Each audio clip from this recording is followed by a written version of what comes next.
24 minutes in the books in Sacktown, and the Kings are 24 minutes away from a great 24-hour stretch after throttling the Milwaukee Bucks last night. They lead at the break over the Lakers 60-56. Grant, Ryan, and Sacktown soon will be joined by Jerry Reynolds. That's a very good half on the heels of what happened last night. No hurters, so you have Ellis starting, and he looks very good in the starting lineup. He really does.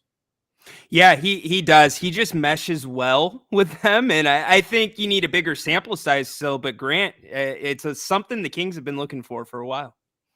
Yeah, I'll tell you something else the Kings are doing a nice job of, and that is taking care of the basketball. Yes. And that is such a positive, especially on the second night of it back-to-back. Only 3 turnovers in that first half. It's a great point, Grant. And first half that saw different combinations of Kings that haven't always played together. Sometimes that can cause turnovers. Well done by them. Jerry Reynolds joins us. Jerry, the assist to turnover ratio we were just discussing, 15-3 for Sacramento. That's big time. Very good half for Sacramento, Jerry.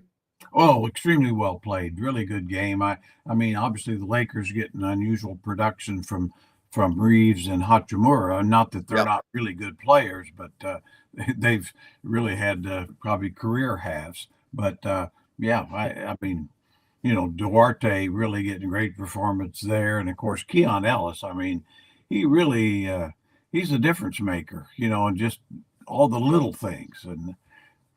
And by the way, great to see Keegan back, Keegan Murray, because he has really been a factor. So I just think Monk's got to be able to come back and have a good half for this team to win. I think at some point you're going to, because he can do some things that just nobody else can. Yeah, there's no doubt about that. And good news that it looks like he's going to be available here in the second half, tweak to the neck.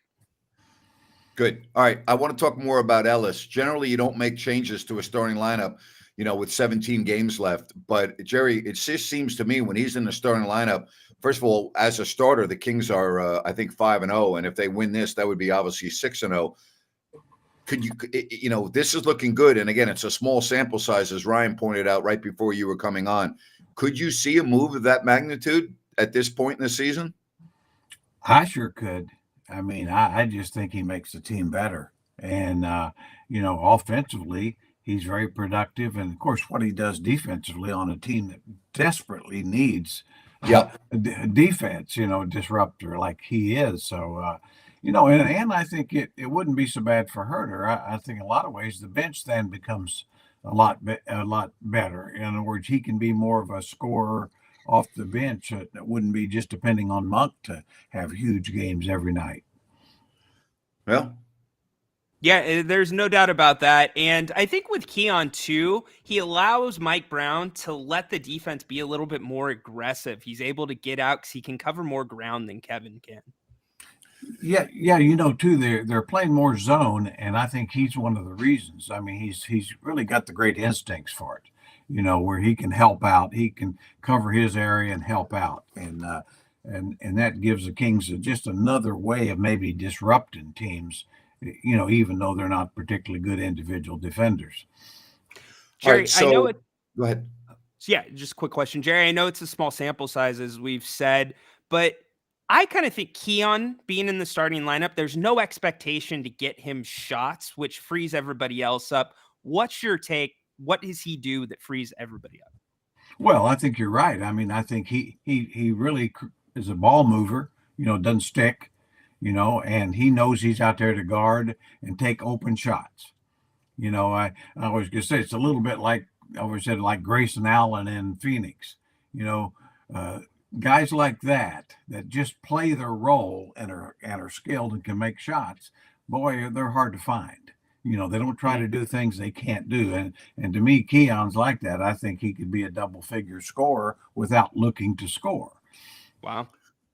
Who do you think's in a better position right now due to the fact that LeBron had only 6 points and D'Angelo Russell 1, whereas Sacramento didn't really get the game that you normally expect offensively in terms of scoring from Fox? He only had 8. Obviously, the Kings lead by 4. But those are players that are going to have to really, I think, produce a lot more in the second half if their team's going to win, Jerry. Yeah, I mean, I think, and I think you can almost count on that happening. Not so much Russell. I mean, he's certainly capable, but he can be guarded. But I think certainly LeBron, will take it on himself, and I think Anthony Davis certainly may as well. But it's also true. I don't know if they're shooting the ball, Hachimura and Reeves aren't. And right now, I think that might be a pretty good thing. But the other side's true, too. I mean, Fox hasn't had his best half, certainly, been active. But I think with Monk coming back, I mean, I just think Malik could be a real key here because you're going to need his offense and playmaking here in the second half. Well, yeah, and you got to watch foul trouble too from Malik. That is something to keep an eye on. I think also the big thing for the Kings here in the second half is the spray threes. Mike Brown talked about the amount that they took last game. I think they're getting the exact looks that they want, Jerry, and they just got to make them. So I think they're in good position. Yeah, they're getting a much better quality of shot than we saw against the Houston Rockets. Yeah. I mean, the Rockets defended it much better. So I do expect a few of those more to go down, and I think, and it needs to, I mean, that's what Domas is so good at is getting in the paint and then finding open shooters. And it's tough to, get an assist if guys don't make open shots. But I think that'll be a key as well. But we've said before, this team, to win when it makes threes, it wins a good percentage. That's right.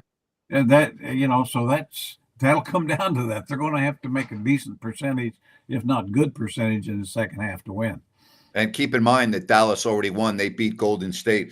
Do we take Sabonis for granted a little bit? I mean, he had 10 points, 10 rebounds, and 6 assists in that first half. The guy's a machine, Jerry.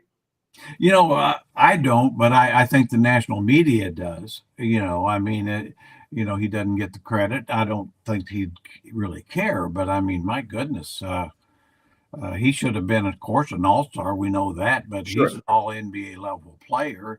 And defensively, I mean, nobody works harder than he does. He's not a great rim protector, although he got a superior block there on Davis. But I mean, the guy, you talk about hustles and works. He jumps out there as a center on wing players better than any center in the league. This is Domas's 8th half double-double. So he's gotten 8 double-doubles this year in one half of basketball. It's pretty special stuff. I think just really quick what you said about the national media. They said if the Kings win tonight, we get to talk about Domas. Why? Talk about him regardless. Yeah. What's he done not to talk about? Exactly. I mean, when you're averaging 20 points, shooting 62%, averaging 13 rebounds, you also lead the league in screen assists, and is available every minute of every game. It's unbelievable. It's unbelievable. I mean, we talk about this, and we've been talking about this for quite a while. If you watch the Kings play and you're not impressed with Sabonis, then you really don't know anything about basketball. It's really that simple, plain and simple. Yeah. I mean, the guy's a tremendous basketball player. And Jerry made the point, he's the best center in the history of the Sacramento Kings already, and he's only been here now. This is his 3rd year. Yeah, the whole franchise. I mean, Cincinnati, Kansas City, and Sacramento. All of them. I mean, I've seen them. So I don't think it's even close. And to be fair, Jerry's been saying that for half the season. Yeah. Oh, yeah. Well, I think he'd proven that pretty early on. I mean, so, the Kings franchise are in good shape with him. And, I mean, it's a case of, they add a piece or two here down the road, and this team can be very good for a long time. But that's neither here nor there. That's something that probably needs to happen. If they're as good as they're playing now, they're still, we know what we know. I think if the Kings win here, I think this will be their best 24-hour stretch of the season. Agree or disagree, Ryan? 100% agree. 100%. I mean, to do what they did to the Bucks last night, they didn't just beat the Bucks, they humiliated the Bucks.